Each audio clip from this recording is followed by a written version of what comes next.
But Arsenal still needed Leeds to crack, an unlikely prospect as they face lowly West Brom at Ellen Road.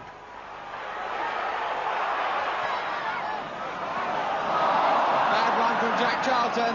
Astle to Suggett. Brown going like a train in the middle. This is Brown. And a goal. Tony Brown. Hunter.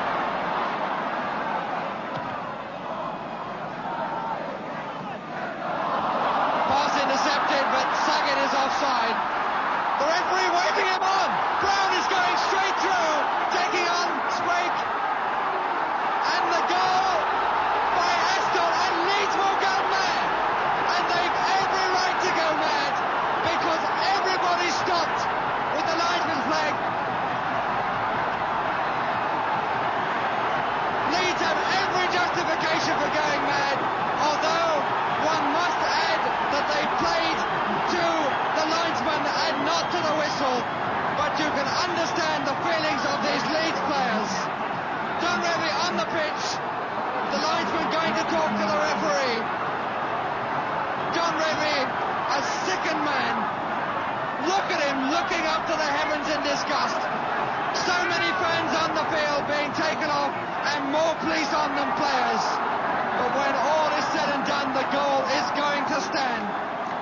And that is going to be a decision or a non-decision which will be talked about for years. When everybody started running about him, I mean, I turned to the gaffer once and I says to him, you know, this fella's going to have a heart attack on us here, you know, if we don't watch it, because there was so many people hustling and bustling at a time. And there's a lot of people who never forgiven the chap for it. I thought it was a mistake, and he made his mistake, and you've just got to live with it. Leeds, so long the media outcasts, were crucified by the press, who accused the players of inciting the riot. The FA later ordered Ellen Road closed for the first 6 games of the following season. It was just the break Arsenal needed. Top since August, Leeds had lost the initiative at the worst possible moment. And with 1 game to go, Arsenal went to Tottenham, where victory would clinch the championship. I've never seen so many crowds before a league match in my life, and I played for 19 years. And there was possibly 40 to 50,000 people locked outside that ground that night. And I remember my wife being just very near the Tottenham ground, and we were in the bus, and I seen her, and it was heaving the crowd on the side, and I grabbed her on the bus, and we get into the ground. The thousands outside the stadium joined the celebrations as Ray Kennedy headed the winner 10 minutes from time. Arsenal were now 1 game away from the double.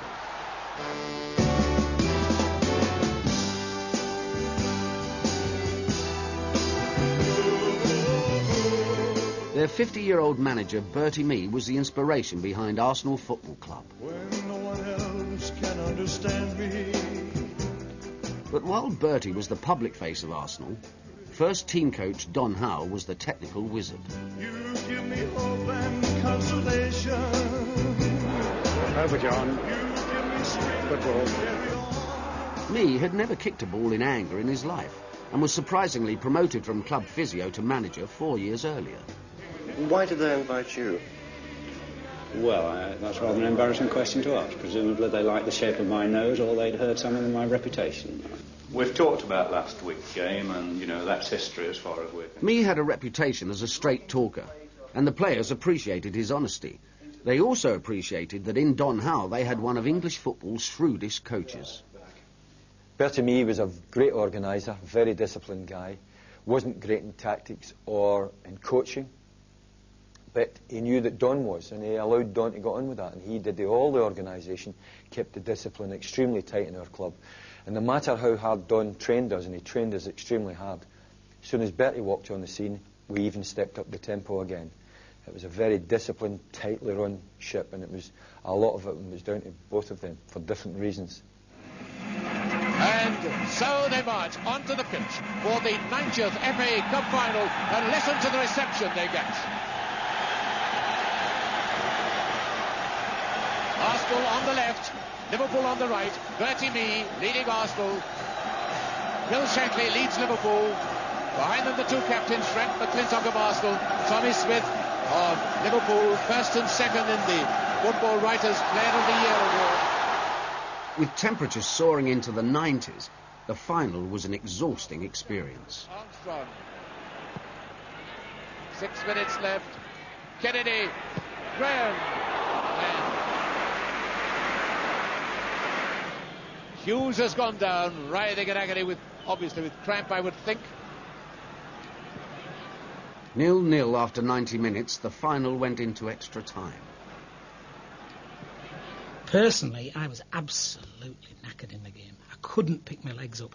It was boiling hot, and we wore these jerseys. They were brand fire new jerseys, and they were so heavy. You couldn't breathe through them. And I felt absolutely shattered in that game. Simpson. Lloyd. Hughes to Thompson. Highway. Oh, it's scored! Highway's done it! 1 minute of extra time, and Highway sold the dummy to Buck Wilson. George to Kennedy.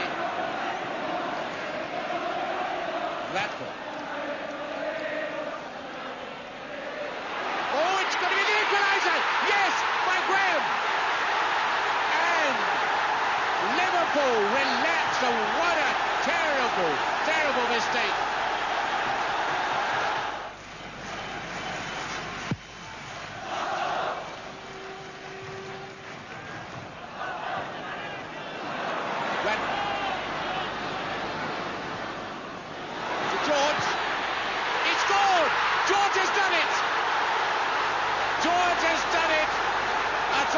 Shot.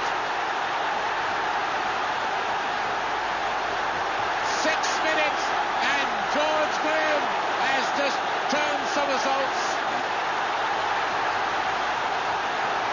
Arsenal have done the double, and Mr. Burtonshaw even collapsed at the end. Tommy Smith the first to congratulate him.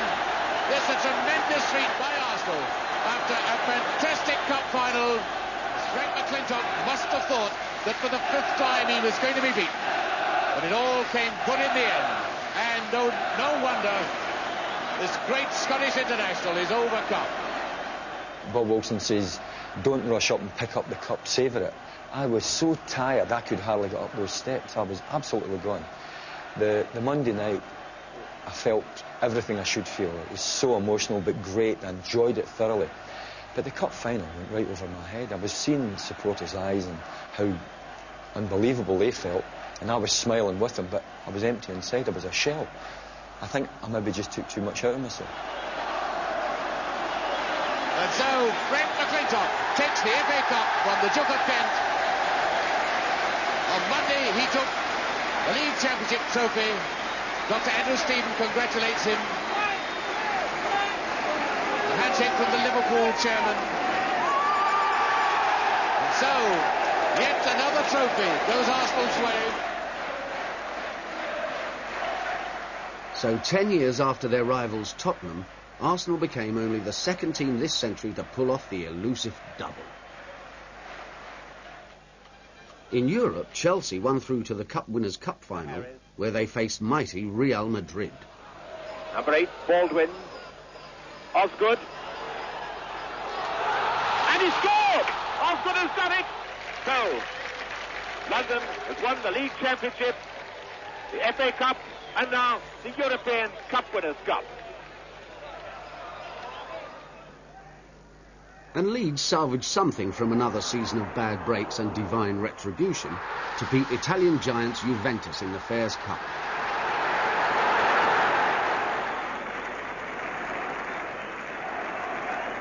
Billy Bremner gratefully accepted the trophy, but the rumblings were about what could or should have been.